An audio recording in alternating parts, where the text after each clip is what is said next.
Hello, and welcome back to Read Becca. Today we are going to do a super fun, fast, hopefully, video where I recommend some books that I think some of my favorite booktubers would enjoy, and I've not consulted with them at all, so they don't know this is coming. I've had this list going for literally months, and I just keep kind of adding to it and thinking I need to polish it more, and I was like, we're just gonna get it out there. I haven't done too much to verify that these people have not read these books, but I did my basic checks, you know, check Goodreads and stuff, and I didn't see anybody. So the basics. So we'll hopefully have some good suggestions, and maybe some people will pick up some books. But overall, these are great booktubers that I want to mention, and some great books that I don't see a lot of people talking about that I think more people should read in general. So let's jump right into my suggestions. So the first one is for CestKevvie, and that book is Cruel as the Night by Karo Hamalainen, and this is a translated work. It is a mystery novel. It's a isolated closed circle mystery on top of that, and it's very much said to be inspired by Agatha Christie, so I think that will be a good fit for Kevvie. And this story kind of starts with a dinner. There's 4 people who show up to dinner and only 1 person leaves. The reason I think Kevvie would like this is that she is very into the mystery genre and knows even more of the mystery conventions than I do. So I picked up on quite a lot about this that is very meta to the mystery genre, but I think Kevvie would pick up on it even more than I did. And I found it so fun that this is kind of poking at those mystery tropes and conventions very much throughout this novel. So that's my first suggestion. My second suggestion is going to be for David Wiley, and I have Rocannon's World by Ursula K. Le Guin. Obviously, Le Guin is one of my favorite authors. This is a classic. I believe this is the first edition of Rocannon's World. This is the first of the Hainish novels, which are a series of companion novels, so you don't have to read them in order. You don't have to start with this one. In fact, this is horribly underread in my opinion. So this one I think David would especially like because this is kind of a fantasy epic in sci-fi clothes, as far as I'm concerned. This story follows an ambassador to this planet, and that's for the most part the setup of all of the Hainish novels. This ambassador heads to this planet who don't know anything about the people outside of their planet, basically these other civilizations. And this person shows up, there's a big epic bad, and it sets them off on a kind of traditional fantasy journey across the planet. So you see lots of landscape. You can see we've got these wild flying giant cat beasts. So very cool creatures. And more importantly, the civilization of this planet is very Viking-esque. So it really has a major fantasy feel, but then there is this whole alien and major threat happening that is definitely sci-fi. So really cool mix of science fantasy that I think is one of Le Guin's most plotty novels that I have read. It definitely has a strong pace. So I do think David would really enjoy this one. The next one I have is for Bookworm Dreams. I think both Maya and Christina would really enjoy this one. It is Graveyard Shift by Angela Roquet. And I would put this in urban fantasy or paranormal romance. It's not super spicy, at least not this first book. It's a longer series, but it definitely has romance elements, and it's set in the underworld following Lana Harvey, who is a Grim Reaper. It's really fun and fast-paced, and ultimately this underworld has an interesting setup because it's not just a standard underworld. Basically, this kind of afterlife contains all of the religious afterlives. They're just kind of different regions of this one afterlife. So there's so much blending between cultures. We see not only the standard kind of angels and demons, but we also have kind of Chinese and Egyptian mythologies also exist there. So it's very innovative, I think. It's very fresh to me. I haven't seen that done before. So I really enjoyed this. And as I said, there's definite romance elements. We see Lana kind of getting interested in both an angel and a demon, and the hijinks ensue for sure. It's hilarious. So I thought this was a very fun read.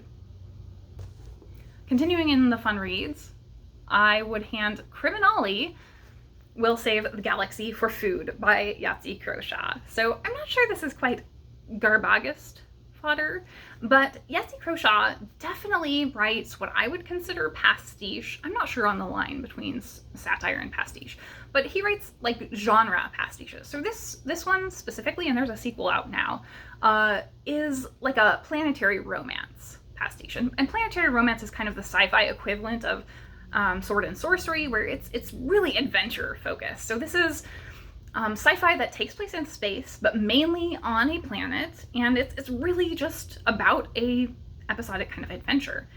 So this one follows a starship captain who's basically hiring himself out for food, as it says, getting tourist rides when he unintentionally gets caught up in a kidnapping plot. So hijinks ensue, and it's so fun, and it's really showing a love of the tropes rather than a rejection of the tropes, and that's kind of why I would call it more pastiche. And it's so entertaining. It really is a send-up of all the things we love about classical sci-fi. So yeah, I think CriminOlly would love that one. Next, I have one for AJ Dunn. I've got Underground Airlines by Ben H. Winters, and this one unfortunately suffered a bit because it came out around the same time as Underground Railroad, which gained all of the buzz, I think.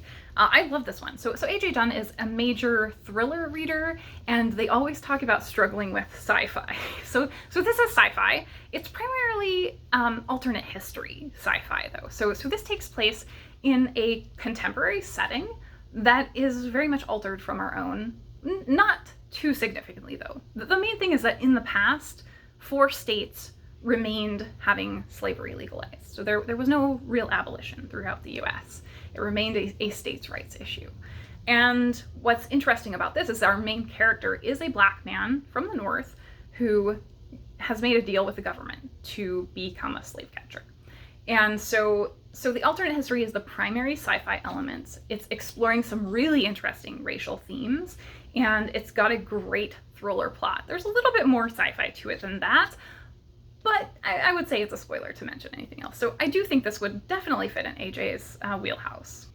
Next one for Shannon from ThatsSoPoe, I have The Dream Quest of Vellitt Bow by Keej Johnson. I've read a couple things by Keej Johnson, and Keej really adapts, is a chameleon. Several things that have been written by Johnson are from other authors. I've read The Riverbank, which was taken from the Wind in the Willows universe. It's a modern update to it, and it's really interesting to see Keej Johnson write from different established universes. So this one is from a Lovecraftian story. This is an adaptation or a modern feminist updating of The Dream Quest of Unknown Kadath. And in that story, it's someone from our world who comes from what we know as the waking world and goes into a dream world. In this story, though, we have a professor, a woman who is kind of older and is kind of unique in her role, who has lost a student. This student has supposedly run off with someone who came from the waking world, and so this is all taking place in the dream world, in this setting where this professor is from a strange university in the dream world. And so we see this very strange setting. Though this is set in a Lovecraftian world, it's not really horror, I would say. It's very atmospheric and kind of foreboding and dark. And as a result of everything that's kind of come to fruition, this professor has to journey across this dream world to try and find her student who's missing. And she journeys and travels with a cat across this strange dream world. So we get to see a lot of the dream world and her experiences there. And it's just so atmospheric and really, as I said, feminist in its themes. So it's a very slower paced story, and it's not terribly horrifying, but very introspective, I would say. So I think that touches on a lot of things that Shannon likes. So the next one that I have is for Jen the Librarian. I'm pretty sure I may have actually directly recommended this to her before, but I don't think she's picked it up yet. So I'm going to re-recommend it so everyone else can check it out too. And that's Time Was by Ian McDonald. So if you know Jen at all, she's a champion of LGBT lit, and she's extremely specialized and enjoys the gays in World War I and II, and that's what this is. The synopsis for this is really wrong, I think, or a missell. It kind of says it's this love story of soldiers through time, and that's kind of true. But what this really is it's about a book collector, this curmudgeonly kind of guy who is very into collecting war history, but even more into finding things that are tucked inside of ancient books. And he is at a sale at the very beginning of this story where a bookshop is closing, and he's there looking at all these old novels and finds a letter, a love letter between two soldiers. And it's tucked into a book of poetry titled Time Was. And that sets him off looking into these soldiers. And as he starts looking into them, he realizes that he can find them in pictures and in documents through different wars throughout time. And so it's his obsession that grows as he realizes this, of finding them in these different places and how this could be possible. So it's kind of mixed media in that we're seeing historical records, we're getting correspondences between these two soldiers. And so there is a love story there, but it's not the real focus. It's definitely told as an aside, I would say. So we see him kind of start losing it as he's uncovering this story, and it's just very, very innovative and really compellingly told, I would say. So really unique from anything I've seen on this sort of topic. Next, I've got one for Shannon Riddler. I've got Film School by Richard D. Pepperman. Pepperman, yes. And this one I think Shannon would love because she is very into film and the art of film, I think. So this one is really about learning filmography and cinematography.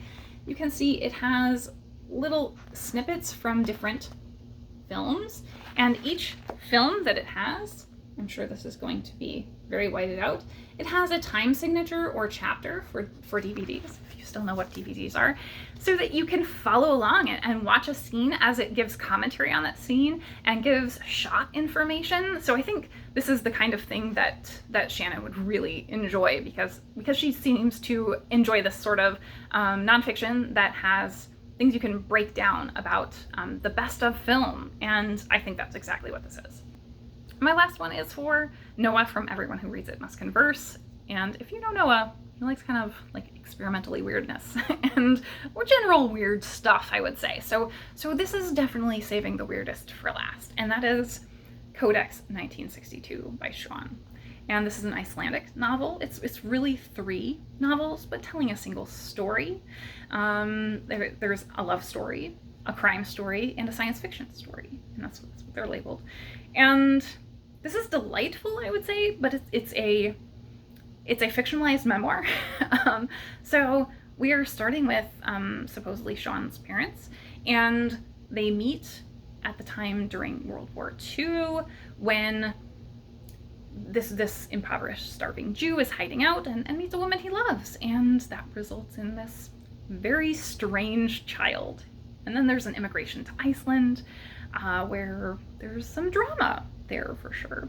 And then in the current times, or maybe near future, we've got some interesting genetics. So that's most of what I would say about the actual plot. It's really interesting, really unusual. What's more special about this is how it's written. So it doesn't follow that linear narrative at all. It's got lots and lots of asides. There are almost folk tales. There's tales about a troll and a chick that are associated with this village. There are stories about angels and demons.